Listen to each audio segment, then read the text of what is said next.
Lemhanas RI menggelar kegiatan pelatihan untuk pelatih atau Training of Trainer atau TOT, nilai-nilai kebangsaan bagi dosen, guru, dan widyaswara.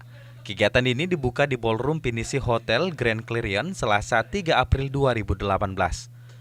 Deputi Bidang Pemantapan Nilai Universitas Lemhanas RI sekaligus Ketua Panitia Penyelenggara Mulyatno mengatakan, kegiatan ini dimaksudkan sebagai bekal untuk menghadapi tantangan ke depan yang semakin kompleks baik dalam skala regional, nasional maupun global.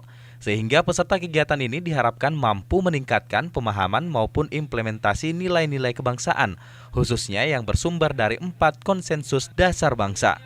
Untuk menghadapi tantangan ke depan, di mana tantangan ke depan semakin kompleks, baik itu tantangan nasional, regional maupun global. Sehingga kita selalu senantiasa untuk meningkatkan baik pemahaman maupun implementasi nilai-nilai kebangsaan. Sementara itu pada kesempatan yang sama, Anhar Gonggong, budayawan yang menjadi narasumber dalam kegiatan tersebut, juga menjelaskan generasi muda mesti optimis dan memiliki wawasan kebangsaan dalam menghadapi masa depan. Ia menganggap kegiatan ini sangat bermanfaat dalam penyebaran nilai-nilai dan pemahaman kebangsaan bagi generasi muda.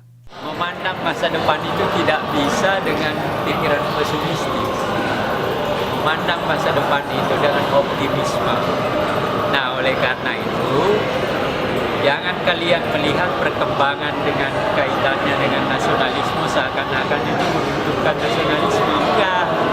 Wah, ada pengaruh-pengaruh tertentu, iya. Tapi kan lihat juga generasi muda yang sekarang juga tetap kreatif kan.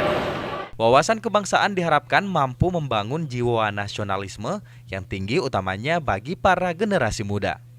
Maharani Yasser, Fajar TV dan Fajar Radio melaporkan.